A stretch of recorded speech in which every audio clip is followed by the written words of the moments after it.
Hey, welcome back Finxters. One of the most important element in any piece of HTML document are tags. Now tags may contain other tags or children.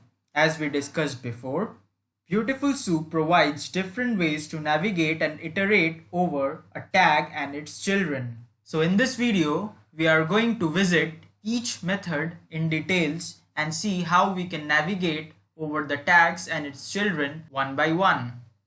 The easiest way to search a parse tree is to search the tag by its name. If you want the head tag, then you can use soup.head. So let's have a look at that. Let's print soup.head. So we are simply accessing the head tag using its name. Let's execute our code. So as you can see, we have the head tag, which has the child title, which contains the string web scraping. Let us try something else again. Let's print the entire body. So print soup dot body. That's it. That's how simple it is. Now let's execute the code. And as you can see, we now have the body. Now there's something very important that you must keep in mind. Using a tag name as an attribute will give you only the first occurrence of the tag by that name. If you have a look at the HTML document, you'll find that body has couple of paragraph tags. In fact, it has 4 paragraph tags. So what happens if we try to access the paragraph tag? Do we get all the paragraph tags or do we get only the first occurrence? Of course, we get only the first occurrence. So let's have a look at that. Let's print soup.p. Now let's execute our code. And as you can see, we have the first occurrence of the paragraph tag. So let us move into the HTML code once again. And as you can see, this is the first paragraph tag. However, we also have other paragraph tags, but these were not displayed in the output window. So this clearly suggests that using the tag name as an attribute will simply give you the first occurrence of that tag. Now there are numerous ways to navigate through the tags. For example, if you move on to a tag's child, then you can navigate downwards, or if you want to navigate to the tag's parent, then you have to move upwards. Similarly, if you want to navigate to a tag's sibling, then you have to move sideways. So let us discuss all these ways or methods of navigating through tags. Let's see how we can navigate to a tag's children, or how we can move downwards. We can search a tag's children using its contents. So let's try and search the children for the head tag, which in our case happens to be title. So let's print soup.head.contents. This should give us the title tag, since title happens to be the child of the head tag. So this is the head tag and title is the child of the head tag.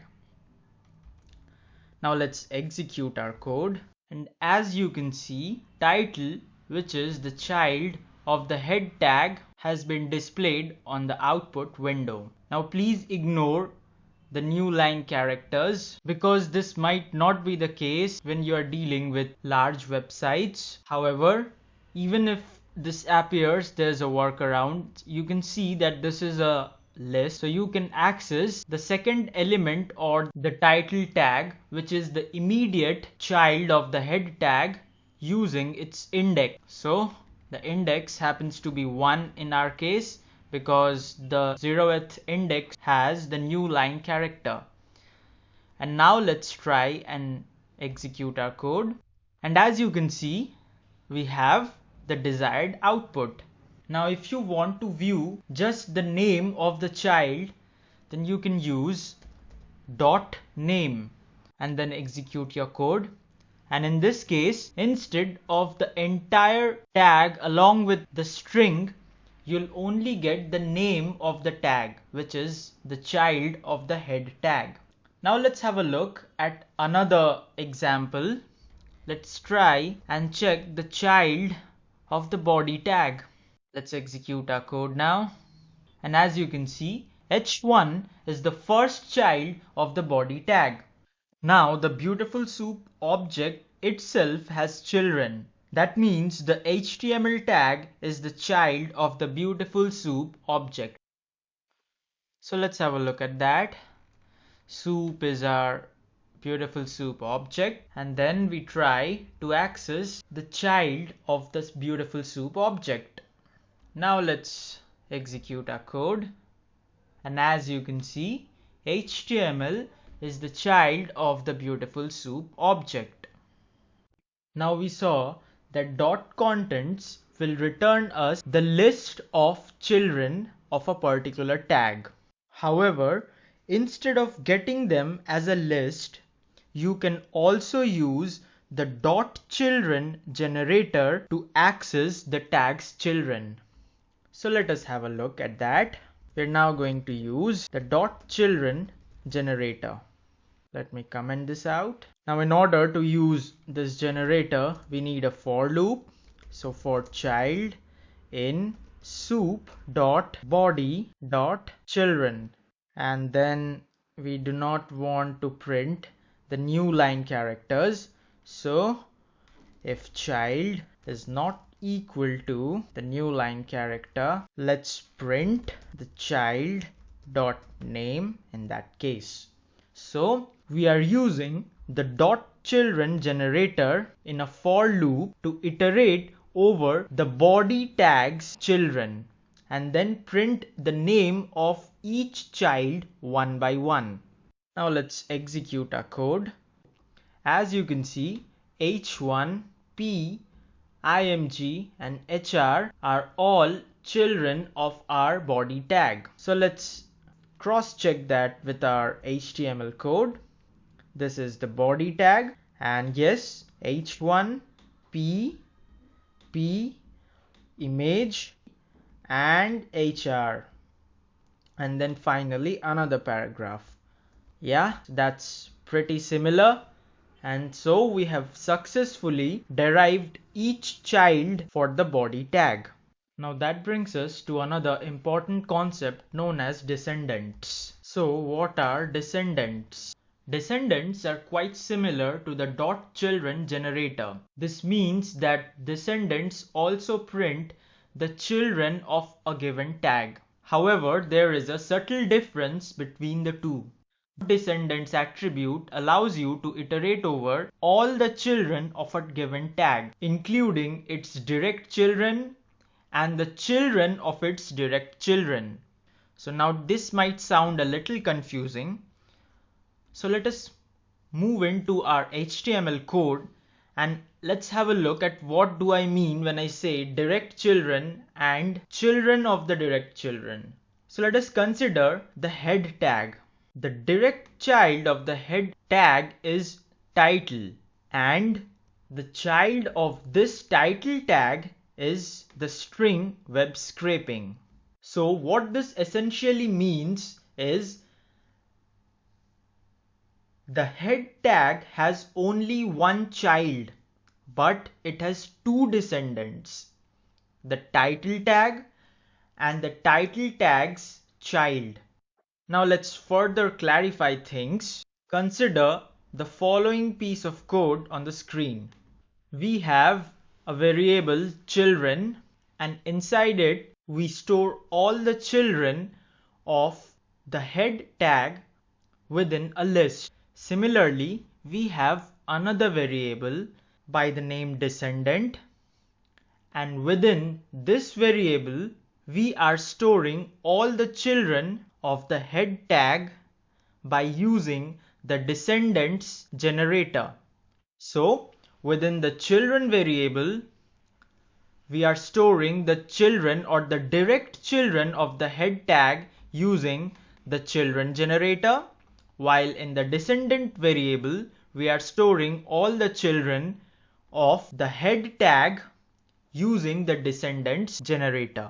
Then we print the length of the children list, which would give us the number of children of the head tag or the number of direct children of the head tag. And again we print the length of the descendant variable, which will now give us all the direct as well as indirect children of the head tag. So let's have a look in our HTML document again. If you see, head has only one direct child, that's title. But it has two descendants as I mentioned before. So it's title and web scraping. So let's check the authenticity of what I just said. Let's execute our code. And as you can see, in the first case, we get one child, which is the direct child of the head tag. While in the second case, we get two children. This means the direct child as well as the child of the direct child were taken into account. In order to further clarify things, let's have a look at the output generated when we print both the variables individually. In the first case, we print the output of our children variable, while in the second case, we print the output of the descendant variable. Now let's execute our code and let's check what's the output. And as you can see, when we used children, the title tag was returned. But when we used descendant, the title tag as well as the string web scraping, which happens to be the child of the title tag, was returned. So in the first case, we have one direct child, but in the second case, we have a direct child and then the child of this direct child. So I hope the difference was clear to you. Now instead of printing this in a list and using a list comprehension, let us use the descendants generator to print all the children for the head tag. So we have the for loop for child in soup.head.descendants. This is quite similar to the syntax used for the children generator. The only difference is instead of children, we are now using the descendants attribute. Let's clear out the output window. Now let's have a look at the output of this code.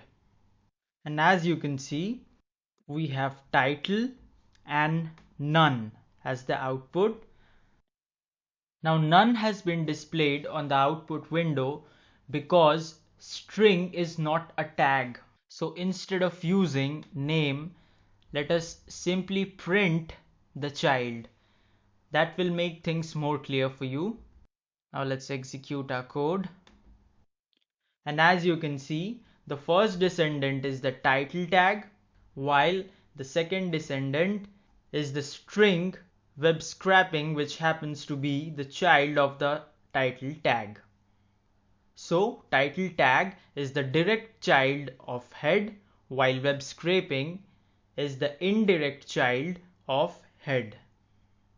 Now that was quite a lot for this video.